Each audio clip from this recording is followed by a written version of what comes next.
Hello दोस्तों, नमस्कार। Investment intelligence इस चैनल में मैं आप सभी का दिल से स्वागत करता हूं।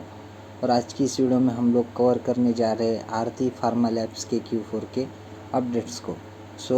बहुत देर पहले मैं थोड़ा ये लेट वीडियो रिकॉर्ड कर रहा हूँ दोस्तों।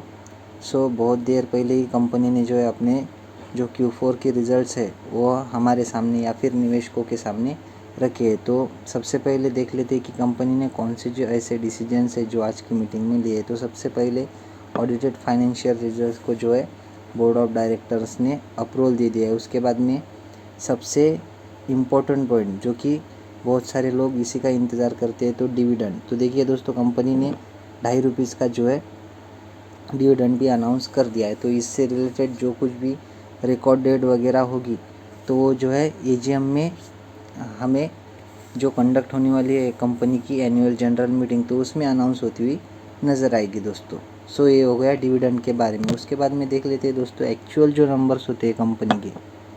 कंसोलिडेटेड नंबर्स हमें कैसे देखने को मिल रहे हैं। ये हमें रुपीज़ इन लाख में दिए हुए हैं, तो मैं आपको करोड़ में कन्वर्ट करके बता दूंगा दोस्तों। देखिए कैसी रहे कंपनी की इनकम। तो कंपनी की इनकम 562 करोड़ की रही है, जो कि पिछले क्वार्टर में थी 542 करोड़ और पिछले साल के सेम क्वार्टर में थी 507 करोड़। देखिए दोस्तों, कंपनी की इनकम 507 से बढ़कर पिछले क्वार्टर में हो चुकी थी 542 करोड़ और अभी लगभग हो चुकी है 562 करोड़। तो देखिए, और ईयर ऑन ईयर की बात करें तो 507 की बढ़कर हो चुकी है 562 करोड़। तो देखिए दोस्तों, कंपनी की year on year and quarter on quarter दोनों ही हिसाब से कंपनी ने अपनी इनकम में ग्रोथ ही दिखाई है। उसके बाद में देखेंगे कि इतना कमाने के लिए कंपनी ने खर्चे कितने किए। तो कंपनी के टोटल एक्सपेंसेस वो लगभग है 447 करोड़, जो कि पिछले क्वार्टर में थे 442 करोड़ और पिछले साल के सेम क्वार्टर में थे 412 करोड़। 412 करोड़ के खर्चे बढ़कर हो चुके हैं 447 करोड़ एंड 442 करोड़ के खर्चे जो कि पिछले क्वार्टर में थे वो बढ़कर हो चुके हैं इस क्वार्टर में 447 crore. Year on year and quarter on quarter हमें कंपनी के खर्चे भी ऑब्वियस सी बात है दोस्तों कि बढ़ते हुए नज़र आएंगे। जिस तरह से इनकम बढ़ेंगी तो कंपनी के खर्चे कुछ ना कुछ तो बढ़ेंगे, क्योंकि आपको बिजनेस जनरेट करने के लिए कुछ खर्चा भी करना पड़ेगा, रॉ मटेरियल का, एडवर्टाइजमेंट का। उसके बाद में कार्टिंग वगैरह यानी कि ट्रांसपोर्टेशन का जो खर्चा है वो तो आता ही है। ये तो हो गया दोस्तों एक्सपेंसेस के बारे में। तो दोस्तों, हमारा प्रॉफिट का फॉर्मूला क्या है? नेट इनकम, या फिर ऐसा कह सकते हो टोटल इनकम माइनस एक्सपेंडिचर। इधर हमें प्रॉफिट मिलेगा या फिर लॉस। तो यूजुअली कंपनी प्रॉफिटेबल ही देखने को मिल जाती है, क्योंकि आर्थिक रूप से बिलोंग करने वाली या फिर जो आरती ब्रांड देखने को मिल जाता है उसके अंडर आने वाली ये कंपनी देखने को मिल जाती है। कैसा रहा दोस्तों टैक्स वगैरह देने के पहले का या फिर कटने के पहले का प्रॉफिट, तो वो देखने को मिल रहा है लगभग 114 करोड़, जो कि पिछले क्वार्टर में था 100 करोड़ और पिछले साल के सेम क्वार्टर में था 95 करोड़। देखिए 95 करोड़ का प्रॉफिट बिफोर टैक्स बढ़कर हो चुका है 114 करोड़ एंड 100 करोड़ का जो प्रॉफिट बिफोर टैक्स है वो बढ़कर हो चुका है 114 crore. Year on year and quarter on quarter again same ही जो हमें सीक्वेंस है वो फॉलो होता हुआ नज़र आ रहा है।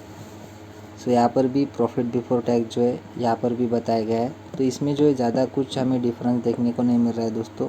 ये सेम ही देखने को मिल रहा है, लगे चाहे तो आप यहाँ पर चेक करके देख सकते हो। उसके बाद में देखेंगे कि कंपनी का नेट प्रॉफिट कितना देखने को मिल रहा है। तो ये इस पॉइंट में हमें बताया गया है net profit loss for the period और तो कितना है, लगभग है वो 88 करोड़, जो कि पिछले क्वार्टर में था 73 करोड़ और पिछले साल के सेम क्वार्टर में था 65 करोड़। तो देखिए 65 करोड़ का हो चुका है 88 करोड़ एंड 73 करोड़ का बढ़कर हो चुका है 88 करोड़। तो कंपनी का नेट इनकम की बात करें हमें बहुत ही शानदार या फिर कह सकते हो कि अच्छा खासा बढ़ता हुआ नज़र आया है। हालांकि ये फार्मा में काम करने वाली कंपनी देखने को मिल जाती है। जैसा कि आपको पता है कि फार्मा में अभी फ़िलहाल तो ये टैरिफ की वजह से या फिर अदर कुछ फैक्टर्स है, जैसे वॉर भी इंडिया पाकिस्तान का चल रहा है, तो इस वजह से थोड़ा एक्सपोर्टेशन में या फिर एक्सपोर्ट करने में इन कंपनियों को अच्छी खासी तकलीफ़ जा रही होगी दोस्तों। ऐसा तो आप मानकर चल सकते हो। तो इस वजह से भी जो है कंपनी के नंबर्स अच्छे नहीं आ रहे। ये वॉर वगैरह तो अभी अभी होते हुए नज़र आया, लेकिन जो टैरिफ है वो तो हमें कुछ पिछले समय से ही कुछ समय से हमें देखने को मिला है। सो तब हमें बहुत नेक्स्ट लेवल की जो अनसर्टिनिटी देखने को मिली थी, तो इस वजह से कंपनी के बिज़नेस के ऊपर इम्पैक्ट आया होगा, ऐसा आप मानकर चल सकते हो।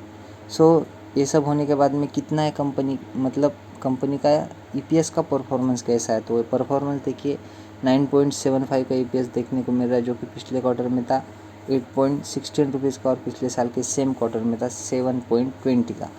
तो देखिए 7.20 का जो ईपीएस है वो बढ़कर हो चुका है 9.75, एंड जो 8 रुपीज़ 16 पैसे का जो ईपीएस है वो बढ़कर हो चुका है 975। So year on year and quarter on quarter दोनों की अगर हम बात करें तो कंपनी का नेट इनकम भी बढ़ता हुआ नज़र आया है। उसके बाद में कंपनी का नेट प्रॉफिट बिफोर टैक्स और जो ईपीएस है वो भी लगातार बढ़ता हुआ नज़र आया है दोस्तों। तो सो इस कंपनी को जो है आप इस रिजल्ट्स को जो है ख़राब रिजल्ट्स नहीं बोल सकते हो, क्योंकि कंपनी ने बहुत ही डिसेंट परफॉर्मेंस दिखाया दोस्तों। क्योंकि बाकी के जो फार्मा के मतलब आपने रिजल्ट देखे होंगे तो वो कुछ इतने अच्छे खासे देखने को नहीं मिल रहे, मतलब ओके टाइप के नंबर्स हमें अभी तक देखने को मिले। तो उस पीच के ऊपर जो है कंपनी ने अच्छा खासा स्कोर बनाया, ऐसा तो आप कह सकते हो।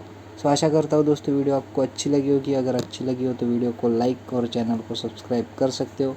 आपकी एक लाइक की वजह से जो है मेरा भी मोटिवेशन बढ़ जाता है। सो मिलते हैं नेक्स्ट वीडियो में, तब तक के लिए धन्यवाद, बाय बाय।